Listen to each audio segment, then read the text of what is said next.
បងប្អូនធ្លាប់ទៅ hide folder មែនទេចុះបើចង់ hide drive វិញតែយើងគួរធ្វើបែបណាតោះមកមើលទាំងអស់គ្នាជាដំបូងបងប្អូនចូលមកកាន់ Windows O ហើយវាយពាក្យ gp edit.msc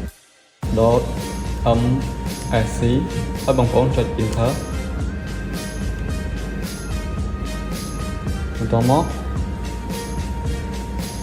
បងប្អូនរកមើលពាក្យ user configuration បងប្អូនយកពាក្យ administrative template ហើយបងប្អូនចូលទៅកាន់ Windows component បន្តមកបងប្អូន scroll មករកពាក្យថា file explorer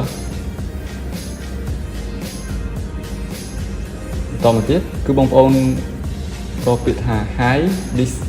specified drive in my computer បងប្អូន double click លើវាមកតមកបងប្អូនយកពាក្យ enable ហើយចង់ចំណុចនេះបងប្អូនអាចជ្រើសរើសយក drive ណាមួយដែលបងប្អូនចង់ hide អញ្ចឹងខ្ញុំឧទាហរណ៍ដូច drive D តមកបងប្អូន apply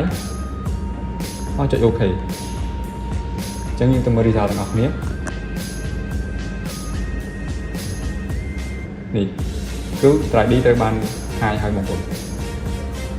ហើយបើសិនជាបងប្អូនចង់យក drive D មកវិញបងប្អូនចូលទៅ drive ដដែលហើយយកពាក្យ not configure បន្តមកបងប្អូន apply ហើយ OK ហើយយើងចូលទៅកន្លែង drive របស់យើងបងប្អូនធ្វើការ refresh មួយជាការស្រេច